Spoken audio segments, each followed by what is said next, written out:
এবিধ নতুন বস্তু বনাই চালোঁ ভাবিলোঁ ভিডিঅ'ৰ জৰিয়তে আপোনালোককো দেখাওঁ। এইটো হৈছে ভেজিটেৰিয়ান বাইট, মানে এইটো একেবাৰে ভেজে হয়। এইটো কেনেদৰে বনাব পাৰি সেয়া পেকেটটোতে লিখা থাকে। বিৰিয়ানী বনাইও খাব পাৰি, টিক্কা বনাইও খাব পাৰি। একেবাৰে যিসকলে ভেজ খায় তেওঁলোকৰ বাবে বহুতেই ভাল। দেখিছেনে, লিখাই আছে, কোনো ধৰণৰ ইয়াতে কণী নাই, মিট নাই, আৰু খুব এটা টেষ্টি ৰেচিপিৰ দ্বাৰা বনাব পাৰি। মাংসৰ নিচিনাকৈও বনাব পাৰি। যিসকলে ভেজ খায় বা হঠাৎ যদি আলহী আহে, এই পেকেটটো কিনি থৈ দিলে তেওঁলোকক বনাই খুৱাব পাৰে।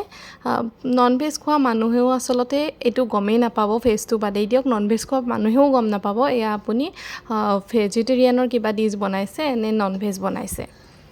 এয়া পেকেটটো কাটি খুলি লোৱাৰ পিছত এনেকুৱা এটা টুকুৰা দেখিবলৈ পাব, আৰু এই টুকুৰাটো এতিয়া মই পনীৰৰ নিচিনাকৈ কাটি ল'ম। আপোনালোকে নিজে যেনেকুৱা ধৰণে বিচাৰে, যেনেকুৱা চাইজৰ কৰিব বিচাৰে সেই চাইজতে কাটি ল'ব পাৰে। মই পনীৰৰ নিচিনাই কাটি লৈছোঁ। কিছুমানে গৰম পানীত ধুই লয়, আচলতে এইটো ধুলে টেষ্টটো হয়তো নোহোৱা হ'ব যেন লাগে, কিন্তু এনেদৰে মই কাটি ল'লোঁ। কাটি লৈ এইখিনি বস্তু ভাজিব লাগিব। যদি বিচাৰে আপোনালোকে মাংসৰ নিচিনাও বনাই খাব পাৰে। মাংস যিটো প্ৰচেছত বনায় সেই চেম প্ৰচেছতে বনাই খাব পাৰে, টেষ্টটো খুব ধুনীয়া হয়। মই আচলতে গ্ৰেভি কৰিয়েই বনালোঁ। এই বস্তুখিনি এনেদৰে কাটি লৈছোঁ, দেখিছেনে, একেবাৰে চফ্ট হয়, পনীৰৰ নিচিনাই লাগে লাৰি পেলাই।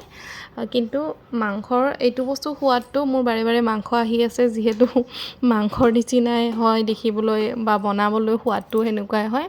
এই বস্তুটো চয়াবিন কিবাকিবি মিক্স থাকে, মই ভালকৈ পঢ়ি চোৱা নাই। আৰু এইখিনি বনাবৰ বাবে মই গ্ৰেভিটো আগতে ৰেডি কৰি লৈছোঁ। এয়া পিঁয়াজ, বিলাহী, আদা নহৰু, আৰু অকণমান মই কাজু কেইটামান তিয়াই থৈ দিছিলোঁ, কাজু কেইটাও দি দিছোঁ। কাজুটো দিলে টেষ্টটো অকণমান ভাল আহে আৰু খাবলৈ ভাল হয়। তাৰপিছতে এয়া দেখিছে, কেৰাহীত তেল অকণমান দি এই গোটেইখিনি মই ভাজি লৈছোঁ।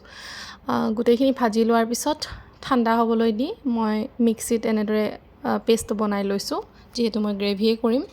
তাৰপিছতে পেন এখনত মই তেল গৰম হ'বলৈ দি এতিয়া ভেজিটেৰিয়ান বাইটছখিনি মই যিখিনি কাটি লৈছিলোঁ সেইখিনি অলপ ৰঙচুৱাকৈ ভাজিম। এই ৰঙচুৱাকৈ ভজাৰ পিছত সেইখিনি একেবাৰে মাংসৰ যোনটো লিভাৰ আছে সেই লিভাৰটো যেনেকুৱা দেখি সেনেকুৱাই দেখি খাবলৈ বিৰাটেই সোৱাদ হয়। একেবাৰে ভেজ খোৱাসকলৰ বাবে এটা ভাল ৰেচিপি বুলি মই ভাবোঁ। এয়া এইখিনি মই নমাই থৈ দিলোঁ, অকণমান ৰঙচুৱাকৈ ভাজি লৈছোঁ। তাৰপিছতে মই অকণমান ডালচেনি, ইলাচি দুটামান দি গ্ৰেভিটো বনাই ল'লোঁ। এই গ্ৰেভিটো বনাইহে ল'লোঁ, এইখিনি ভিডিঅ' কৰিলোঁ, কিন্তু মই ভেজিটেৰিয়ান বাইটছখিনি দিয়া ভিডিঅ'টো লোৱা নহ'লে বিশেষ কাৰণত। আৰু সেইখিনি মই কৈয়ে দিছোঁ। এইখিনি দিয়াৰ পিছত মই ভেজিটেৰিয়ান বাইটছকেইটুকুৰ দি অকণ সময় থৈ দিলোঁ। তাৰপিছতে কেঁচা জলকীয়া কাটি দিলোঁ, আৰু অলপ পিছতে আমাৰ ৰেডি হৈ গ'ল এই বিশেষ ডিছটো। কেতিয়াবা পাই যদি বজাৰত দেখা, তেতিয়াহ'লে আনি আপোনালোকে এনেদৰে বনাই খাই চাব দেই। বিভিন্ন ধৰণে বনাব পাৰি, মাংসৰ নিচিনাকৈও বনাব পাৰি। মই এনেদৰে বনালোঁ, খাই ভাল লাগে। কেতিয়াবা আপোনালোকেও ট্ৰাই কৰিব।